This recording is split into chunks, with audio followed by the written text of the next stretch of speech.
well, now I need to figure out what I need to do with my life. Like, I know hockey is not going to pay the bills. I know friends of mine that are in the medical sales world, and they do well for themselves. And I was like, I think that this is the route. And then, after getting back 6 months in, I'm like, I'm not making any money. This sucks. I'm not like, the path of that I wanted was not the route that I was taking right now. So I pretty much, like, in the process of like eliminating myself from that occupation, I got my license, and I just was like, this is it. I'm not turning my back on this one. Like, I know that there's money to be made.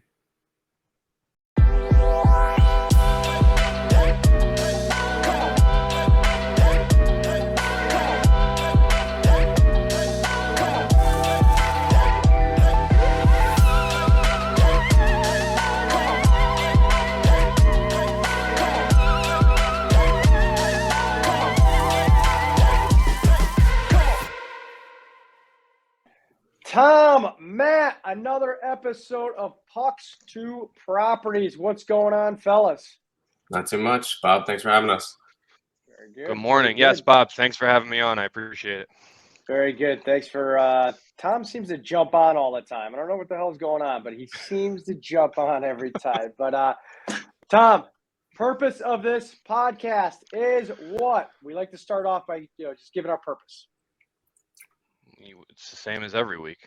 We want to give back to the game. We want to help out. We don't want to fucking ride buses in the middle of South Dakota and eat at Denny's at 3 o'clock in the morning. And we want to still be involved in the game and help guys. And, utilize this platform to reach out, network, help guys like Matt, do business in states that we do business in down in Florida, and also use this as a resource for guys that are making the transition out of the sport into the business world, whether it be real estate or any type of aspect of business, and to let them know that they're going to be okay. There is light at the end of the tunnel. We've all gone through this in some way, shape, or form, all walks of life, different industries.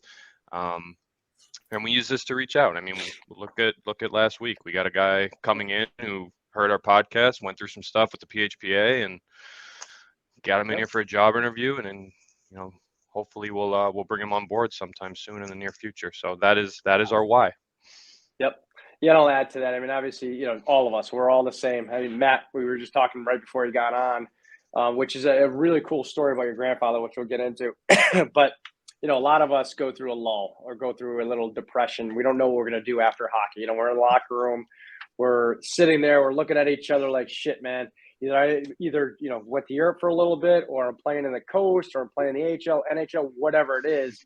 A lot of us don't think or aren't prepared for life after hockey because our identity is all caught up in hockey. So for these podcasts, it's also to let everyone know, open their eyes. There is life after hockey, and all of us here, you can contact any one of us anytime you have a call or a question, want to get on a call, see what real estate's all about, whether it's investing side, whether it's the agent side. There's a lot of different kind of mediums of real estate investing.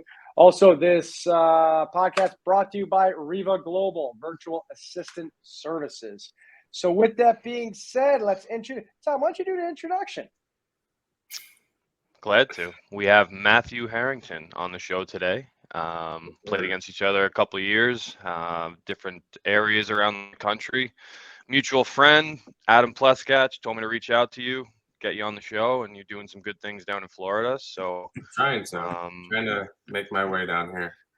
Yeah, awesome. And who knows, Bob, we might be sending him 2 deals in Daytona to list for us in the next couple of days here. So this is why we do it. We got boots on the ground in Florida. So I'm excited to have you, buddy. Thanks for the time. And before we get on the call, Matt did say that Tom was a dick in the locker room. So on the ice. On the ice. I didn't know. I never played with him. Never played with him. Just played against. I remember in Rapid, I just like playing against him. Like, this guy, like, I'm third line grind guy in the coast, and just happy to be out there. I get out there, and he's just like hacking and slashing. I'm like, dude, like, I'm not making enough for this. Like, leave me alone. Like, this is I don't remember that, but I apologize if I did do that. So I'm sorry. I'm a new man now. I'm married with a kid. It's all good. It's all part of the game. One guy. Found God, so it's one of those things. Yeah. All right, cool. Let's dig into this. So Matt, obviously you played for a long time. What was your first year? Was it 2011, 2012, Pensacola? 2011. I signed my first pro contract on my 21st birthday. Very nice. Quite the experience there, and that's when I found out the harsh reality of how quickly your pro career can end. Because 2 weeks later, that contract was basically as good as a bar napkin thrown out, and I didn't know what to do. What happened after that? Well, since I didn't know anything, I was my own agent basically my entire career. And I went back home, just kind of went back to the drawing board and figured out what the next step was. Being with that like lack of experience and coming from pro or junior hockey, I went and carved a first year in the Federal League and then just trying to figure out my way the next year. The next year wasn't great either because it was the lockout year. So I ended up having to go back, played in the Fed for a little bit longer. Then something that probably doesn't happen to most players is the team folded in the middle of the season. So then I got a phone call from a team in Mississippi, said, come down here. If you pay your own way, we'll keep you for a little bit. Ended up signing like three-game contracts. And then I finally signed my real contract for like $200 a week. And I was like, this is the greatest thing ever. I'm playing pro hockey, making the big bucks. $200 a week. Holy shit. It's just like embarrassing. Like couldn't even like afford to live or anything like that. But it's just like just happy to finally be on a team in like an actually established league that guys weren't fighting every shift like they are in the Fed. It's making $200. It's just horrendous. Like I laugh about it with buddies down here that are in real estate as well, and it's like, how do we even like do anything? How do we even like live the lifestyle that we had? Yep. So let's talk a little bit about blinders. Yeah, no shit, blinders. Let's talk a little bit about those guys in the locker room, because obviously you're in different areas. It's tough to build a community. It's tough to build a network when you're jumping around. Yeah. Are there any guys that you played with that you still are in contact with today that are in real estate?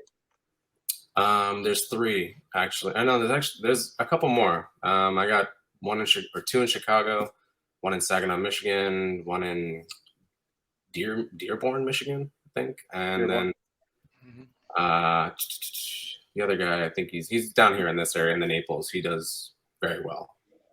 Gotcha. I mean, there's quite a few guys that I know that popped into it that, I mean, we always just chat constantly in and out of it. And then I also have friends that are real estate investors, and they don't want anything to do with like the buying or selling side. They just want to kind of figure out where they can place their money and get a good return. Yep. I like it. So you brought up a quick story about your grandfather, about how you got into real estate. So let's talk a little bit about that. It's pretty interesting. Well, probably when I first started my pro career, about a year in, he just started plugging away and be like, well, what the hell are you going to do after? He's like, you don't want to be the guy that's in the hole. You want to be the guy that's out of the hole, not digging the hole. And I was just like, yeah, that makes a lot of sense. He's like, Matt, I hate to say it like this, but you got the look to sell. Use that. He's like, you make more money with your mind than you ever will with your hands. So it took about 9 years for that to officially sink in. And I made a promise before he passed away. I was like, I'm going to get into real estate. I'm going to stick with it. And I don't care what or how long it takes. I'm going to like make myself successful in it. And I got my real estate license, and it was a grind. 8 months in, that's when I finally made my first sale. And then it's kind of been not necessarily smooth sailings, but I've like taken to it like very easily, to say the least. So what did you do? What was that first step? Like, how did you get into real estate? Did you just decide, hey, I'm gonna get my license? Did you have any idea, aside from your grandfather making a promise to him, did you have any idea what type of real estate you wanted to get into? Residential sales. I had the idea of doing commercial, but then honestly, I just kind of like peered off from it because I knew with how quickly the transactional rate can be on the residential side, I didn't want to burn like a year, like trying to manipulate or formulate an entire transaction just in the hopes of closing it. Like real estate, residential side, you can close a house in 15 days. You can get a paycheck that's bigger than your pro, like your whole year in playing pro. And I just saw that. I was like, this is perfect. I'm going to go this route. So I just wanted to stick with residential. If something does change down the line that I want to do something different, I will. But as of right now, I'm pretty happy with it. So what were the steps that you took? So you decided, made a promise to your grandfather. What were the steps that you took? So somebody brand new that's looking to get into real estate, what were the steps that you took? I invested a lot of time in going to the office. So basically just sitting in there every single day, learning from other experienced agents and kind of replicating it as well, but also making it like your own authentic way. Because, imitation is a form of flattery, but you have to at least have some form of authenticity at the end of the day. You can't like fudge your way through a whole transaction unless you actually know your stuff. So I guess like the number one thing that someone told me, they said that your Bible basically should be your contracts and bring them with you everywhere. So every day for about like 3 months straight, I basically read each contract that are down here in the state of Florida. There's 2 for each county, or 1 for each county that's in our area. So I just basically like learned them like word by word lineage and just tried to like memorize them as much as possible. Because someone like myself, I didn't want to bother my broker every single day, and I wanted to be knowledgeable about it. So I like forced myself to becoming knowledgeable. That's actually really smart. So when you finally raise your hand, you got licensed. How long did it take you to get licensed? It's quick. 2 weeks. It's like the fastest certification to like making good money. So 2 weeks. Took it 2 weeks down in Florida. Yeah, up here it's a little bit longer up here as well. So like I didn't have to go into a classroom. You basically just sat there on a computer, just clicking ahead as somebody just talked to you that was already pre-recorded. And then you just take a test out, and then you take a state exam. Let's talk a little bit about sitting in the office, because I think that's important, right? So what you did is what a lot of people don't do because they're just nervous. They're going to feel like they are bothering people. Yeah. Like what was your mindset? What was your thought process there? Because that I think is extremely important. Well, going in there, you're like a product of your own environment. So if you endowed your time to something like that, you're actually going to get more out in return. So like being in there every single day, you can hear about different situations or scenarios from contracts on how to solve the small problems to not make them big problems. Like knowing how to properly like set up a contract that you can benefit yourself of an extra 2 days by putting the inspection date ending on a Saturday or something like that. So you can like basically inherently lengthen the contract for your due diligence period. Just learning from other experienced agents on like how to either go to listing appointments, setting up listing agreements, skip tracing communities and things like that. Because unless you're physically there and you're at home on your own, you'll never learn that. You can only learn so much just sitting in one singular space. So that's why I thought going to the office was so much more beneficial, because you just see so much that's going to happen. Like on any given day, there could be 6 people that come in with like catastrophic issues with a contract or with a seller that dies and they don't know that it has to go to probate or something like that, and it could extend the closing date an extra 90 days or something. Nobody knows that unless you actually see it. So going is beneficial beyond belief, whether it's getting yourself out of a comfort zone and just keeping yourself there. Plus people see it and then they want to talk to you because they see you all the time. So in your field right now, has having a professional sports background, do you think it's benefited you when you walked in the office? So when you first go into that office and they know, hey, this kid played hockey, what for you, did you feel that helped you? I do, but to an extent. I thought a lot of people saw it as an opportunity to start a conversation, because being that I played for like the local team here in town, they know it, they're familiar with it. They're not sure how to approach you other than the fact that like, oh, you played for the Everblades. It's like, okay, yeah, then that's a wall breakdown right there. So then you can kind of get like a little bit more familiar with it. But I mean, overall, a lot of people down here don't even know what ice hockey is unless they're transplants from Northeast or the Midwest. But like meeting clients and whatnot, it's actually extremely beneficial, because the hockey world, as you guys know, is extremely small. They might know some hometown guy who's a junior coach that played with Tom, and I know Tom, so I'm 6 degrees of separation. So I can find my way of where this guy actually is or who he played with. So it's actually really helpful in that aspect. Yeah, and I think playing hockey, and that's why just having the background of hockey, I think is huge. Any type of sport, really, but hockey is kind of a unique thing on that side of it for business. Doesn't matter what type of business it is. It's like you nailed it. It's a great conversation starter, right? And on the client side, somebody knows somebody who knows somebody who knows somebody. 6 degrees of separation, right? Good old Kevin Bacon. Tom, what do you got? What do I got? I got a question about just your career path, because we've had we've had so many different walks of life on this show. National League guys have won Stanley Cups, Calder Cups, American League, Coast, Europe, all over the place. And I'm just looking at your resume here from when you started. Didn't go the college route, didn't go the junior No. route, didn't just kind of just jumped right into it. Was that something that was just a choice? Did you always know you weren't going to go to college and somehow get into the business world someday? And what was that transition like for you? That was, I guess, difficult because last second I found out that I wasn't able to go to one of the Division I schools that offered me like a scholarship.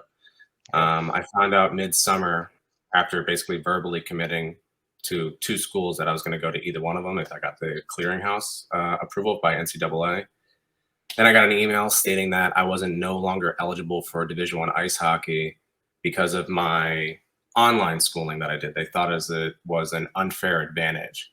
And it's comical now because literally everybody does online. I was going to say, what the hell? Like, I don't know. It seemed as if like they were trying to like make an example out of me have the unfair advantage of leaving the state of Florida, going up to Massachusetts. I got to sit in the dorm all day, passively do my schoolwork as the day went on.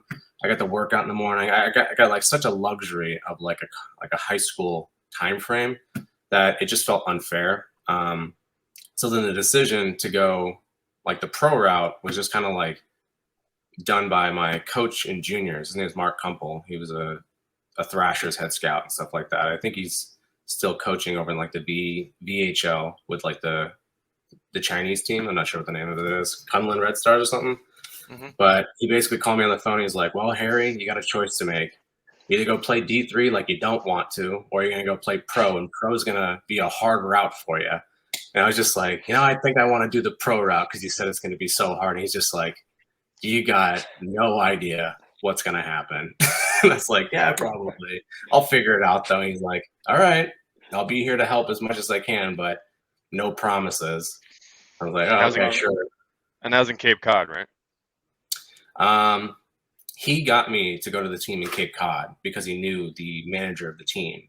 And like I went to just like the open camp at Pensacola because I was like, oh, this is a no-brainer. I can make an SB team. And then, I'll be like this hometown kid from Florida playing for the Florida pro team and like first ever Florida pro hockey player to play on a Florida pro team or something. They tried making like a little thing about it, but then like within like minutes I was gone. And then I didn't know what the hell I was going to do. Which college team? I was going to go to Bentley. Good old Bentley. Yeah, my oldest brother went there. Yeah, I was verbally committed, and then it just kind of like to action. So which absolutely makes zero sense because you know what I'm going to do? I am going to punish a kid who actually did extra work and tried to educate himself so he could actually be in a better spot to when he goes to college. That makes perfect sense with the educational the system there is out there. Makes sense. It didn't make any sense to me either because like I kept on looking at it from like 10 different angles. It's like I literally taught myself algebra. I taught myself like this English course. I did all this stuff. I did the SAT. It matched up perfectly for like the passing to the clearinghouse like balance ratio for your GPA. And they're like, nope, you're not going anymore. And I like had to like get on the phone and call the coaches and just be like, yeah, it's not gonna happen. I'm sorry. And they're like, what the fuck? Yeah, that's exactly right. So did you play Florida Alliance growing up? Yeah, I did. I played for the Florida Eels growing up. I don't think the Alliance was around when I was doing AAA hockey down here. Pretty much like the only 2 teams that were like the big teams was the Florida Eels and then like the Panthers Alliance. Actually, yeah, there was that one. I think the Florida Alliance now they're based on this coast though. Okay, gotcha. Yeah, because we played. My oldest kid is 18, and every time we played against the Florida team, it'd be majority of the time as Alliance, and they were always rated pretty high up in the country. Yeah, I think Brinley is the one that's running that organization now or that program. Gotcha. Yep. He's got a kid. Go ahead. Sorry. No, go. He's got a kid. I think if that's his kid, there's a Brinley kid that's actually very good. Yeah. Yeah, Gavin's at Michigan, University of Michigan right now. His best friend Seamus, and they're both. Seamus is already drafted to the Devils this past year, but I believe that Gavin's supposed to be. He's like a first round projected draft pick this upcoming year, which is awesome for the area. Yep. I think he's a 2000. Is he a 2004 birth year? Do you know? Sounds about right. He's 18. Yeah. Yeah, he's got to be. He was a true freshman. Yeah. Him and both Seamus. That's my son's age. Yeah. Yeah. Yep. Yeah, those kids were studs, dude. Those kids were really good. Go ahead, Tom. Matt, were you doing anything for real estate while you were still playing? I see. Did you play against my brother for a while over in Roanoke, Steve? Oh, probably. Yeah, he was the captain there. I didn't know he was your brother. Yeah. Yeah, Yeah. So he was a rat too. he got his. He's a rat just like you, Tom. No, he got it. He got his license while he was still playing. I think his first year in Roanoke. So I was going to ask you, did you start doing anything while you were still actively playing? I mean, I'm looking at the last few years of your career. Not too many games. I could see you had. I mean, writings on the wall. Maybe 1 foot out the door. Maybe bouncing a couple games here and there. Were you, while you were still playing in the summertime or during the year, were you doing anything actively?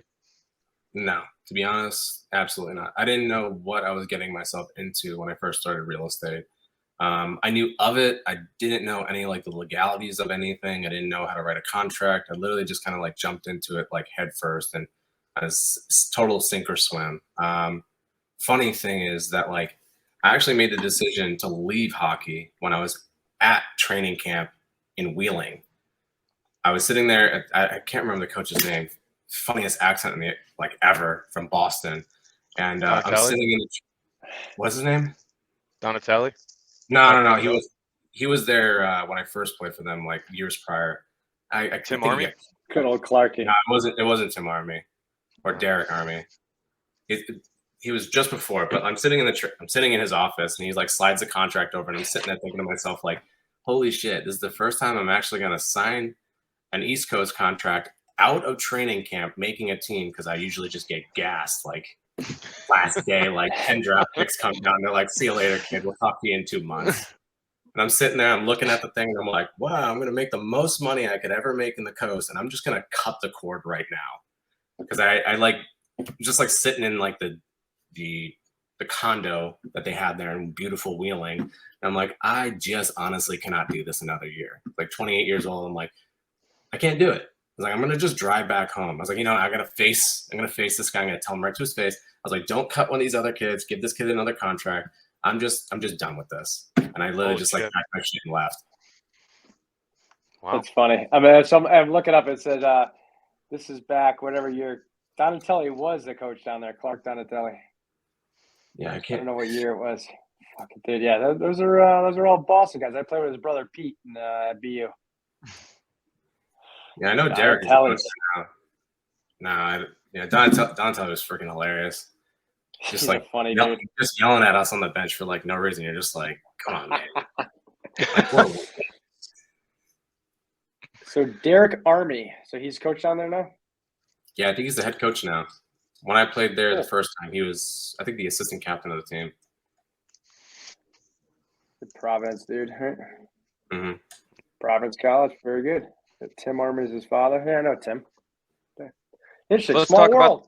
Hockey. Yeah, I want to talk about the transition. So I want to talk about your what's going through your head on that drive home from Wheeling. What did I just do? What am I doing?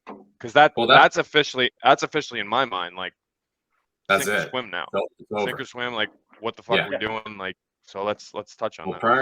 Prior to getting into real estate, I did medical sales, which was difficult to say the least, because I had to set up appointments with doctors, do lunches with them, and then try and convince them to use a product that we are all familiar with, but to them, they just don't think it's an essential device to give to clients and stuff. So it was difficult to make money doing that, but it also was extremely helpful because it for myself, I wasn't uncomfortable meeting new people and talking to them with the stature and standard that they have, but it opened up another avenue for me to okay, I can do this with other people. I really want to do the real estate thing. So COVID kind of kicked around and pretty much decided my fate with that, because with non-essential surgeries happening anymore, it was over with. Mm-hmm.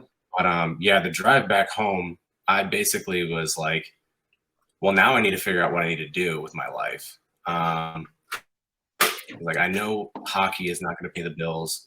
I know friends of mine that are in the medical sales world, and they do well for themselves. And I was I think that this is the route. And then, after getting back 6 months in, I'm like, I'm not making any money. This sucks. I'm not like, the path of that I wanted was not the route that I was taking right now. So I pretty much like, in the process of like eliminating myself from that occupation, I got my license and I just was like, this is it. I'm not turning my back on this one. Like, I know that there's money to be made. What did you sell in medical device? Cold compression devices, basically like the game ready machines, but like the cheaper alternative for like the consumer. A lot of people have them already, or Did they you use. So that it's interesting because that's another industry that a lot of ex-hockey players get into, right? Medical sales, pharmaceutical sales, Yep. etc. So what you weren't making any money? Was it all commission only? It's commission only. It was based on per surgery and per client. Made more money on a work comp. If it was just like Medicare or Medicaid, whatever it might be, you didn't make anything. It was like $100 a pop, and then you had to go get the device from the person too. So I was like, it was so much like time investment to get like nothing in return. So that was like my hardest part, because I talked to plenty of people who like left the game and went into medical sales or pharmaceuticals, and I was like, do you guys like it? They said yes. I'm like, okay, I'm just gonna go do it then. Yep. It's funny how you look at other industries like that. You jump into real estate, or you look into other industries that are commission only. I mean, for me personally, you have way more upside in real estate than you do in any of these companies, because you're making your own time. I mean, Yeah, all exactly. what it is, right? You're building your own sphere, whether it's buyers, sellers, etc. Right? Yeah, and I think with just like us in general, like throughout like our hockey career, like you could be playing somewhere one day and you have 20 best friends, and then you're shipped out across the country, and you better be a room guy, or else like no one's gonna like you. So like you have to be like that ever changing like gecko. You got to like adapt to your environment. Like someone's got to like you whether you like it or not. But I think it goes like perfectly hand in hand with like real estate and like our previous lives. Yeah. I think it's the communication factor is extremely important, right? You got to be outgoing. You got to understand how to communicate. You got to understand how to talk to people. If you don't know how to do that, you're going to be, no matter what industry, you're going to be challenged. But especially real estate, I think that's a very, very important skill. We all should, if you struggle in it, I think you should take classes. Whether whatever Some that people looks just like. not set up for it. That's the thing. Is that like they're better on like a different path, to be honest, because the people that like, when I'm in the office and stuff like that and I'm talking on the phone, I'm like totally transparent. I talk to people like they're like my best friend, or like I'm just checking in on them if I know them or not. But like to some people, that's hard to like comprehend, to talk to them like that, or like engage in a conversation with somebody you haven't known before. So like I was extremely helpful to a lot of agents within my brokerage because of like how transparent I am with like how I do my business. There's plenty of business down here to make money for everybody. That's why I don't see that there's any value to hiding your business plan or your strategy or how your tactics are, because someone might not like me, which is perfectly fine. Our personalities might not adapt to each other, but they might like the other agent that's sitting next to me because they're a little softer with how they say things, or they kind of tiptoe around like giving them the truth and makes them feel confident in the conversation. Unlike myself, I just say black and white information, take it or leave it. If you like it, great. If not, I understand. Yeah, but that's a hockey player mentality, though. That's the mindset of a hockey player right there. Where other people are soft as shit, where hockey players are, it's black or white. So go ahead, Tom. I know you got a couple more questions. Yeah, I just want to touch on the just one takeaway from that whole thing was the comment you made about the juice being worth the squeeze in terms of medical device sales, and what you were doing in terms of the return on the job itself. So I never realized, and this is me being completely candid, I never realized how valuable my time was before I got into real estate. Like anytime I go into a transaction, anytime I'm monetizing a deal, whether it be paperwork, whether it be communicating with buyers, sellers, whoever it is, I'm doing everything. I have to think about what I'm doing to literally absorb this and get this off my plate as quickly as possible to keep the train moving. So the biggest transition for me after I was done playing, and I just want you to touch on this, was what's your structure like now on the day-to-day to keep you in line so that you're not getting pulled in 19 million directions? Because I remember the hardest part after coming out of the game was I didn't have an itinerary anymore. No one was telling me where to be, what plane to be on, what bus to go to, what time to be at the rink, what time to eat, what time to go to bed, what time to wake up. So what kind of systems did you put in place, and what do you have going on right now in your day-to-day to basically manage your time? Well, as of right now, I basically like live and die by Google Calendar. If it's not on there, I'm not doing it. And in most cases, like I just try and prioritize like either like my mornings. Because when I first started, I thought that like I had to be available for everything. I got to answer my phone at 10:30 at night. I got to answer my text at 6 o'clock in the morning. I'm like on the go, ready. Like, oh, you want to see this house? Let's go right now. Like, I personally like now that I've gotten into it and I've got a year underneath my belt, I started to like look at like my personal sanity. Like I'll work between the confines of 8:30 or 9:30 and after, and like I'll be available. If it's pressing, I'll answer it earlier. But if it's later in the day, I'm trying to like at least keep my own sanity. But as for like prioritizing my like calendar, I'll do everything through like Google Calendar. If it's not on there, I'm not doing it. As the day goes on, like I don't think personally people like answering the phone until at least 12 o'clock or after. I'm not calling anybody from 9:30 to 12 to talk about real estate, because the realistic thought process, some people just don't want to talk to you about something that important that early in the day. So I found more success later in the afternoon, maybe after dinner, prior to maybe on their ride home. They just want to shoot the shit with you as they're driving for an hour or something like that. So I see it like more beneficial in that aspect. But as for like an itinerary on a day-to-day, I really don't. Like, sometimes I have to eat lunch at 3 o'clock in the afternoon. It's just, it happens. Sure. Are you mostly do you have a tough? Go ahead, Tom. No, I was just gonna say, you mostly working with buyers, doing showings? Are you doing listings? Are you dealing with investors, syndications? Like, what's your main platform right now? Well, as of right now, I've been working with a lot more buyers because like our market has kind of like seen like a bit of a lull with like the listing side of things. I went on like 3 or 4 listing appointments in the past month or so, but people are just kind of like hesitant on doing something because they keep on seeing the shift on how things are. And again, I'm totally transparent when I go to these listing appointments. It's like, I don't think this is the time for you to sell. I think you got to wait another month when the season comes into play, because we have 200,000 more people that are down in our area on a seasonal basis for the next 4 months. Why list in November when we don't have that many people? And those people that come down here, they're wanting to buy or upgrade or downsize. So who knows, in the next month or so, like they might all reach back out to me. But buyers is usually like, I like working with buyers because you know exactly what they're looking for, and all you got to do is basically just find it. So it's just like finding the puzzle piece. And listings is simple, but they come in waves. I feel like sometimes you're just sitting around one day, you don't have anything, and the next day you got 4 people calling you to put their house on the market. Sure. And I know Bob's, VA company and correct me if I'm wrong, is a premise on time management and just saving people time. So,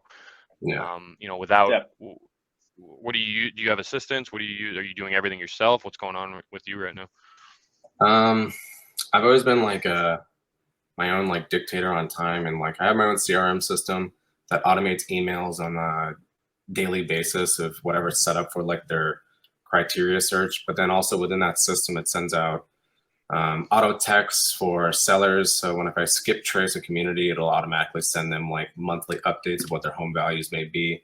So like any given day, I could send out like 6,000 to 7,000 emails to all potential people who would want to sell the house. And, it makes it super simple doing that. It's a little bit of an upfront fee to cover for your annual cost, but like I honestly think that without it, I would not do as much volume as I can do, because it keeps everything so easily located in one singular location.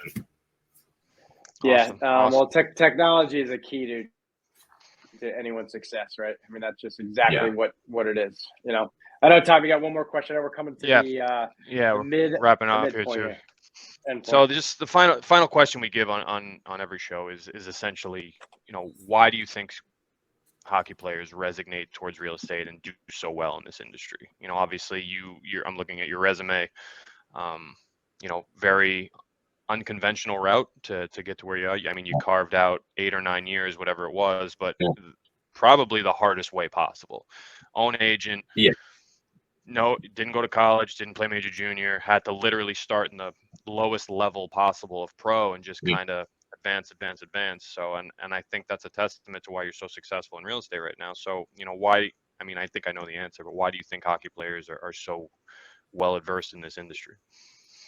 Honestly, I think it's just like our competitiveness. Like we don't like to fail. Our success rate is probably far higher than probably anybody else that plays like a professional sport or something like that. But we always have like that individual ego in the locker room. Obviously, we check it at the door if we're on a certain line that night or something like that. But I just think overall, like we as individuals in like the actual business world, we don't like to take no for an answer, and like our adamancy and our like just staying on the bone, being able to do the day to day. Some people can't handle that of the day in, day out of rejection. And since, myself, being that I was my own agent, I had probably 50 coaches every single summer tell me no. And I was like, okay, I'll call you in another month and see if things change.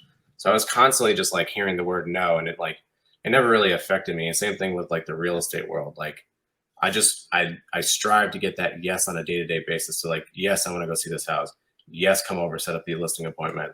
Unless I get it, it's like an addiction. Like, I don't know. I think real estate just like really transpires for like what we want. And at the end of the day, it's just accomplishing the goal of what it is and selling houses or listing houses or something like that. Yep. Great answer. Yep. Bob, what do you got? Love it. Well, we're going to wrap it up here, Matt. Thank you very much. We typically like to keep it at about 30 to in between 30, 40 minutes. So, Matt, thank you for taking the time out of your busy schedule, brother. I know you gotta buy, sell some houses and kick some ass today, but maybe go golf instead. Oh, very nice, very nice. Awesome, Tom. Thanks a lot. Yeah, appreciate Matt, it, guys. I know up here it's a little colder than it is down there, but Matt, thanks a lot. Good luck if you need anything. I think we're gonna be sending you some properties down there, so it's part of the network that we're in. All right, bro. Thanks a lot. I appreciate it, guys.